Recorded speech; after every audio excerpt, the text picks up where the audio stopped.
은혜로운 찬양 우리 하나님께서 기뻐 받으신 줄로 믿습니다.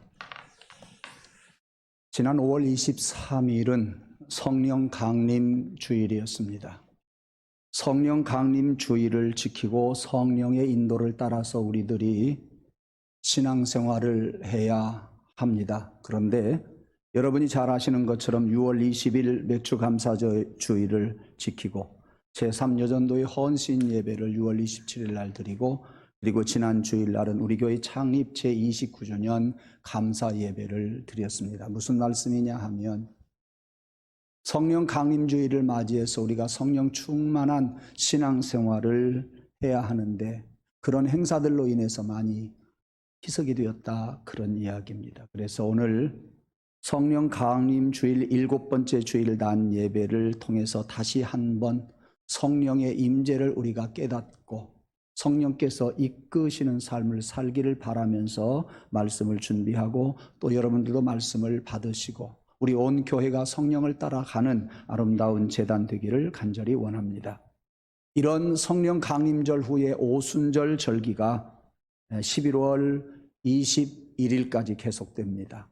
그러므로 이때 우리가 열심으로 기도하고 열심으로 찬송하고 신앙생활하면서 여러분의 사역을 감당하는 가운데에 성령의 충만한 은혜가 저와 여러분과 가정과 일터 위에 그리고 삶 위에 함께 하시기를 간절히 원합니다.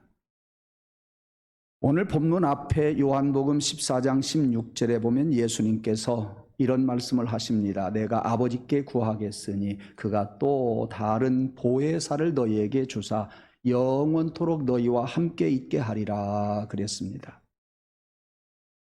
예수님께서 십자가 지시기 전에 불안해하는 제자들에게 이런 말씀을 하셨어요. 가장 중요한 말씀, 보혜사를 너희에게 주어서 그 보혜사로 하여금 영원토록 너희와 함께 있게 하리라. 그러니까 예수님께서 십자가에 달려 죽으시기 전에도 보혜사를 보내주실 것을 약속하셨고, 그리고 부활하신 후에도 많은 사람들에게 나타나셔서 너희에게 평강이 있을지어다 하시면서 보혜사 성령을 주심하고 말씀하셨으며, 예수님이 승천하시면서도 보혜사 성령을 선물로 주실 것을 약속을 하셨습니다. 주님이 승천하신 후에 열흘 후에 예수님의 약속하심 따라서 오순절 마가 다락방에 성령께서 임재하심으로 지구상에 보이는 유형교회 1호 교회가 생겨나게 되지요.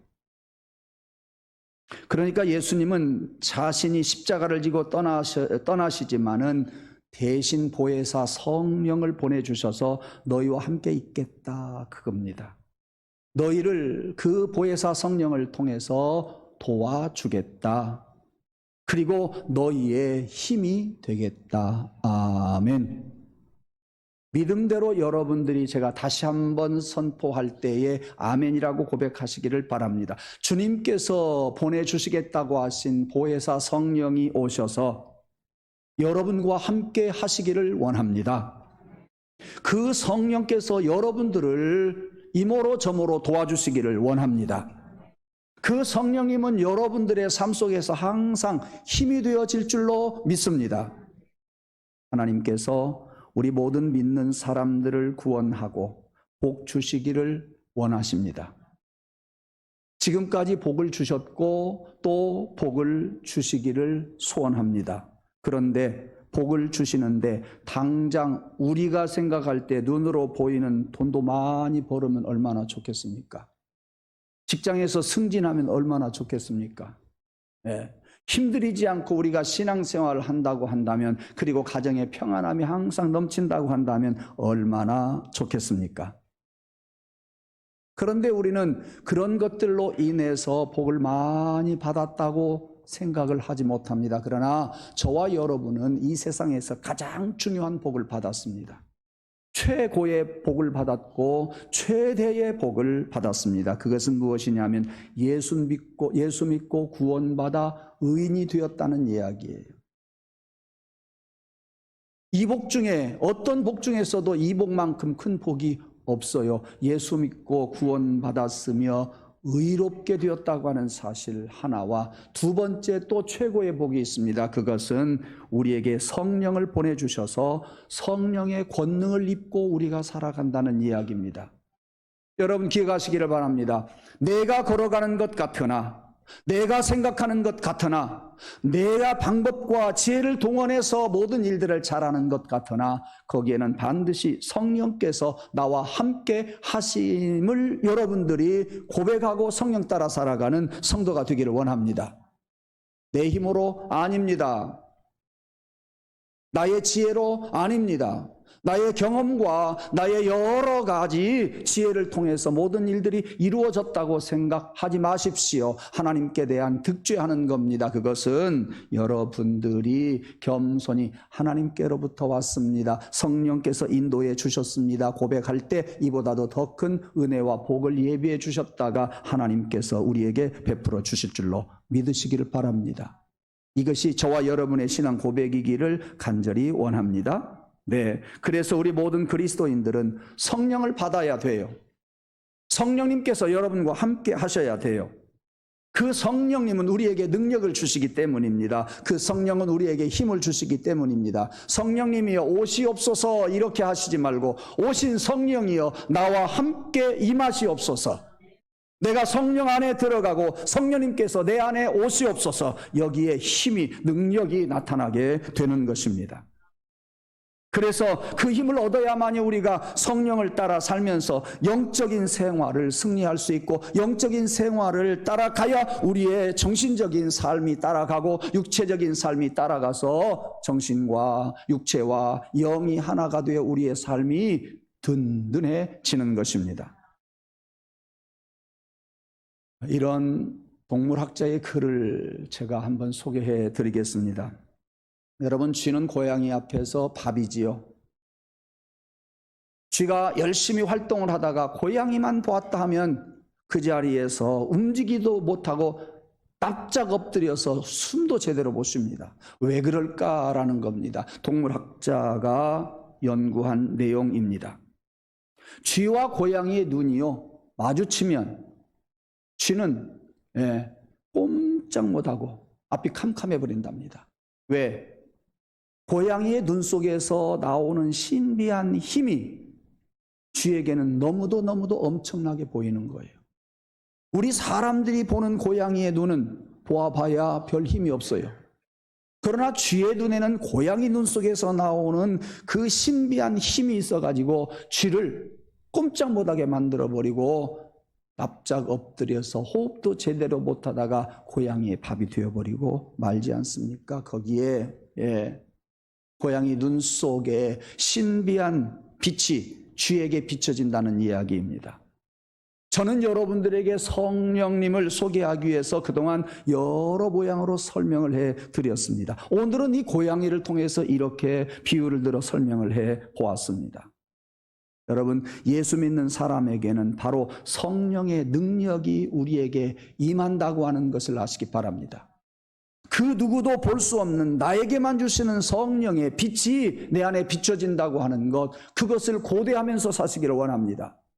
세상 사람들과 똑같이 육체적인 눈만 가지고 세상을 보고 육체적인 눈만 가지고 예수님을 보고 육체적인 눈만 가지고 성령님을 바라보면 성령께서 우리에게 주시는 눈빛, 신비한 능력, 그것이 우리에게 비춰지지를 않는다, 그 말씀이에요. 우리는 성령의 능력을 힘입고 살 수 있도록 하나님께서 은혜를 주신 것, 이것이 최대의 최고의 가장 좋은 선물이라고 하는 이야기입니다.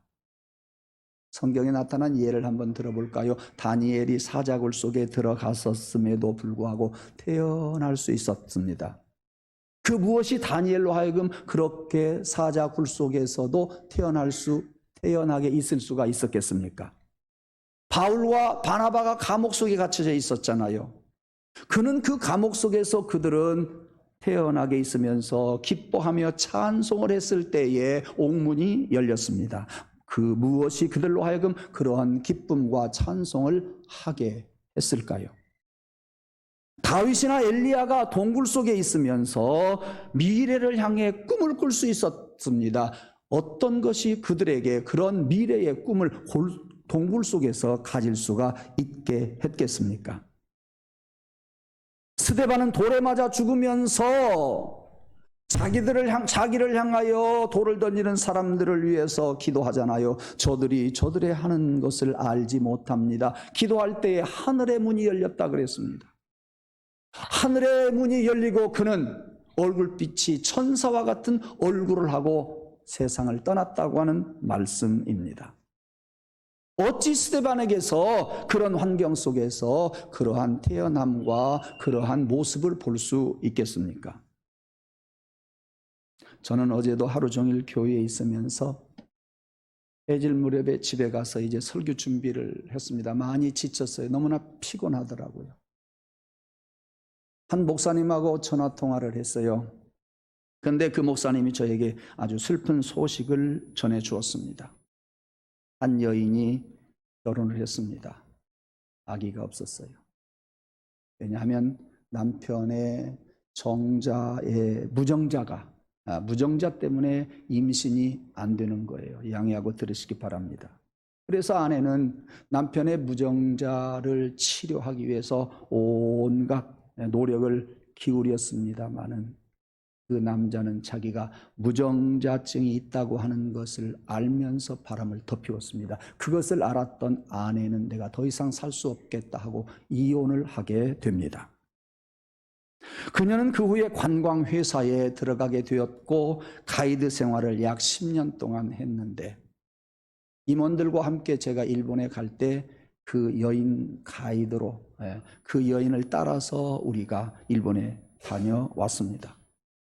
그런데 그 여인이 2년 전에 암이 걸렸다는 이야기를 제가 들었습니다. 그런데 어제 그제 45세를 일기로 세상을 떠났다는 이야기를 그 목사님이 어제 전해주는 거예요. 좀 슬펐어요. 왜냐하면 그녀의 과거의 생활이 믿음으로 살려고 했는데 남편 때문에 제대로 신앙생활을 못했기 까닭에, 그리고 그의 꿈을 이루지도 못하고 젊은 나이에 세상을 떠났기 까닭에 많이 슬퍼했습니다. 그런데 한 여인이 세상을 떠난 것이 그렇게 무엇이 중요한가? 이것을 말씀을 드리고 싶은 것은 아닙니다. 그녀가 세상을 떠나기 직전에 하는 말이 너무도 은혜스러웠고요, 안타까운 거예요. 예수님이 나에게 천국 열쇠를 주셨네. 예수님이 천국 열쇠를 주시고 내게로 오라 하셨는데 나 빨리 예수님에게 가야 해요. 이것이 그녀의 마지막 이야기, 어제 그제의 이야기였습니다. 그리고 세상을 떠나게 되었고 지금 대전의 한 장례식장에 안치되어 있고 내일 발인을 하게 된다는 소식이었습니다. 힘들게 살았기에 더욱더 하나님의 은총이 있을 것이라고 하는 생각도 해보지만 힘들었기 때문에 그런 것이 아니라 믿음을 갈구하며 믿음으로 살려고 노력했는데 제대로 믿음 생활을 하지 못했던 그녀에게 하나님께서 선물을 주셨구나. 어떠한 선물? 저는 그 이야기를 들으면서 말씀 준비를 하는 가운데에 제게 이러한 음성이, 이러한 생각이 떠올랐습니다. 성령께서 그녀와 끝까지 함께 하시는구나. 세상 끝나는 그녀의 개인적인 종말 시간까지 함께 해 주셨구나. 여러분, 그것이 그녀의 이야기가 아니라 성령께서 지금도 여러분과 함께 하시는 것을 믿으시기를 바랍니다. 그 성령이 함께 하시는 것을 여러분이 깨달아야 성령을 따라갑니다. 주의 영이 함께 하시는 것을 깨달아야만이 우리가 다른 길을 가지 않습니다. 성령께서 나와 함께 하시는 것을 여러분들이 깨닫고 성령을 따라 살고자 하는 간절한 기대와 소망을 가지시고 성령께서 인도해 주시라고 기도하면서 내 욕심이나 내 지혜나 내 방법대로가 아닌 성령 뜻대로 살겠다는 순종하는 마음이 있으면 성령께서 나를 이끄시고 나에게 지혜를 주시고 나에게 능력을 주시고 나에게 큰 힘을 더하여 주실 줄로 믿습니다. 여러분, 절대 여러분의 과거의 경험, 알량난 지식, 방법, 사람의 수단 동원하지 말고 성령이여 나를 인도해 주옵소서. 힘있게 살게 될 줄로 믿습니다. 더 지혜롭게 살게 될 줄로 믿습니다.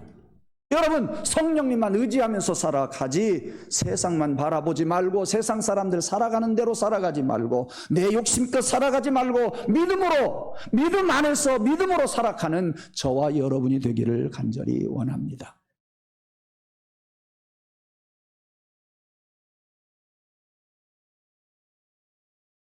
우리 요 하나 가지고 일병수 장로님 하나 좀 갖다 주세요.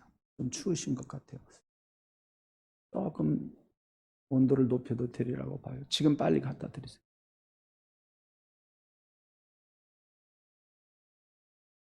뒤에 요들이 준비되어 있습니다. 혹시 필요하신 분들은 예배 전에 갖다가 준비해 주셔도 좋겠고요. 요가 한두 개 있는 거 아니고 많이 있습니다. 우리 안내하시는 분들 앞으로 요를 좀 갖다가 놓으시기 바랍니다. 사람마다 컨디션이 다르고요. 그렇기 때문에 똑같은 온도에서도 어떤 사람은 추위를 느끼고 어떤 사람은 더위를 느끼는 거예요. 그러니까 여러분 그렇게 하시고 미리미리 요도 준비하시면 좋겠습니다. 자, 말씀으로 돌아오십시다. 베드로와 바울, 다니엘, 그리고 스데반, 다윗과 엘리야, 아까 그녀의 이름은 말씀은 안 드렸습니다. 부끄러운 일 아니기 때문에 말씀드리지요. 이소민 기억이 나네요. 이제서 기억이 나요. 이소민 45세의 일기로 세상을 떠났던 그네들이 여러 가지 악조건 속에서도 힘을 얻을 수 있었던 것은 하나님께서 힘을 주셨기 까닭입니다. 성령께서 그들과 함께 하시기 까닭입니다. 사랑하는 성도 여러분, 그 힘을 여러분들이 갈구하십시오. 외면하지 말고요, 소망하십시오. 그래서 기도하십시오. 때마다 일마다 순간순간 성령께서 나에게 오셔서 지혜 주시고 힘 주시고 눈을 열어주시고 귀를 열어주시고 갈 길을 인도해 주실 줄로 믿습니다. 그런 인간적인 힘이 그들에게서 나와서 그렇게 행동했던 것이 아니라 성령께서 힘을 주시기 때문에 다니엘 같은 사람, 다윗 같은 사람, 그리고 스데반 같은 사람이 그런 일을 해낼 수가 있었습니다. 이렇게 성령은 능력이십니다. 성령은 힘이십니다. 나의 힘이신 여호와여 내가 주를 사랑하나이다. 성령님이여 내게 오셔서 기다리고 계시다가 어떤 할 말이 있을 때 가르쳐 주시고, 성령님이여 내 곁에 계시면서 가르쳐 주실 지혜도 주시고, 성령님이여 내게 곁에 계셔서 내 안에 계셔서 나와 함께 계셔서 나에게 음성도 들려주셔서 어지러운 세상에서 믿음 안에서만 살게 하옵소서. 여러분에게 이 간절함이 항상 있기를 간절히 소원합니다. 그러면 성령은 오늘 우리에게 어떻게 오셔서 어떤 일을 하시는지, 우리 가운데에서 우리의 심령 속에서 우리 많은 무리들 가운데에서 어떻게 역사하시는지 간단하게 두 가지 말씀을 드리려고 생각을 합니다. 그러므로 사랑하는 성도 여러분, 하나님은 우리가 성령 충만한 받기를 원하고 계세요. 성령님은요 항상 우리에게 능력을 주시려고 준비하고 계세요. 그러므로 우리는 성령님을 사모해야 하고 그분을 기다려야 합니다. 그분이 오셔서 나에게서 어떤 일을 하시는지 여러분 고대하셔야 합니다. 첫째, 성령님은 우리에게 오셔서 우리를 회개하게 만듭니다. 요한복음 16장 7절 하반절과 8절 말씀에 보면 내가 성령을 너희에게로 보내리니 그가 와서 죄에 대하여 의에 대하여 심판에 대하여 세상을 책망하리라 그랬습니다. 사람이 죄를 짓거나 잘못을 저지를 때 반드시 마귀가 와서 속삭이네요. 좋지 않는 일을 할 때 마귀가 와서 속삭인다니까요. 어떤 일을 하려고 할 때에 이것이 마귀가 주는 생각인지 성령께서 주시는 생각인지 우리는 빨리 알아내야 돼요. 마귀는 달콤하게 우리가 좋은 일을 하지 못하도록, 하나님이 싫어하는 일을 하도록, 마귀의 유혹에 따라가도록 와서 속삭인다니까요. 예. 뭐라고? 적당히 하라. 뭐라고? 사람들 안 보니까 괜찮다고. 예. 그리고 네가 이렇게 일을 저질러도 이런 합리적인 이야기가 있지 않냐고 합리성을 가르쳐 줍니다. 예. 그것뿐이 아닙니다. 남에게 불리면 되지 않느냐 이렇게 유혹을 합니다. 예수님께서 40일 동안 금식을 하고 공생애를 시작하려고 할 때에 산에서 내려오시니 마귀가 시험합니다. 가장 배고파했던 예수님에게 첫 번째 시험이 돌덩이가 떡덩이 되게 해봐라 시험했을 때에 사람이 떡으로만 사는 것이 아니라 하나님의 말씀으로 산다고 물리쳤습니다. 성전 꼭대기에 가서 뛰어내리라고 두 번째 시험을 했을 때 하나님이 와서 너를 땅에 부딪히기 전에 받아주지 않겠냐? 주 너희 하나님을 시험치 말라 그랬어요. 산에 올라가서 산 아래 모든 세상을 보여주면서 절하라 그랬어요. 주님께서는 그때 마귀의 달콤한 유혹을 물리칩니다. 다만 하나님만 경배하라고 시험을 세 가지 잘 물리쳤습니다. 그 속임수에 넘어가지 않았다는 이야기입니다. 사랑하는 성도 여러분, 사탄이 적당히 하라고 유인할 때, 잘 이렇게 합리화시키라고 유인할 때, 다른 사람에게 책임을 돌리라고 말할 때 여러분들은 성령님을 끄집어내십시오. 성령님을 찾으십시오. 성령님의 소리에 귀 기울이십시오. 그래서 두 주먹을 불끈 쥐고 성령님이여 가르쳐 주시고 힘을 주어서 이 위기를 모면하게 해 주옵소서라고 기도하십시오. 그럴 때 성령께서 여러분들에게 이런저런 것들을 가르쳐 주지만 가장 중요한 것은 내 마음속에 잘못한 것이 있으면 양심을 자극시켜 줄 겁니다. 우리로 하여금 그 죄를 죄로 깨닫게 해 주실 것입니다. 다른 생각 못하고 죄가 죄임을 알게 해 줄 겁니다. 그리고 그 죄를 고백하라고 나에게 항상 가르쳐 주시고 내 속에서 역사할 겁니다. 그리고 회개하라고 말할 겁니다. 고백하고 회개하고 용서의 길을 찾으라고 성령은 우리에게 가르쳐 주실 것입니다. 이렇게 우리 마음속에 회개의 심령이 생길 때는 성령께서 내 속에서 역사하신다고 하는 증거입니다. 성령은 죄를 회개시킵니다. 말합니다. 마귀는 우리에게 속삭이지만 우리의 죄를 감추려고 하지만 성령은 우리의 죄를 드러내고 아프게 하고 그리고 고백하게 하고 회개하게 하고 용서받게 하고 그리고 나서 자유하게 하는 것이 성령님께서 하시는 일입니다. 성령님이여 강림하셔서 나를 감화시켜 주옵소서. 애통하는 마음 나를 받아주시고 그리고 나의 허물을 용서해 주옵소서. 우리는 찬송가 190장 찬송과 같은 그런 찬송을 부르면서 여러분 안에 있는 성령님을 끄집어내고 성령님께서 여러분 안에서 나오셔서 여러분들의 문제를 해결해 주실 수 있기를 원합니다. 두 번째, 성령은 우리에게 평안을 주십니다. 요한복음 14장 27절 말씀을 보면 평안을 너희에게 끼치노니, 오늘 본문 말씀이에요. 곧 나의 평안을 너희에게 주노라. 내가 너희에게 주는 것은 세상이 주는 것 같지 아니하니라. 너희는 마음에 근심하지도 말고 그리고 두려워하지도 말라 그랬습니다. 우리가 이 세상을 살다가 보면 어떤 때는 가정 일로 힘들 때가 있습니다. 어떨 때는 직장 일로 너무나 가슴 아플 때가 있습니다. 어떤 때는 가족을 잃고 가슴이 무너져 내리는 때가 있습니다. 어느 때는 사업이 실패가 되어서 충격을 먹고 쓰러지는 때도 있습니다. 어떤 때는 건강을 잃을 때도 있습니다. 우리는 이와 같이 일터에서, 가정에서, 내 개인적으로 또 어디에서든지 있을 수 있는 것은 이러한 충격으로 인해서 우리의 마음들이 출렁출렁 그때마다 우리는 몸부림을 칩니다. 힘들고 어렵습니다.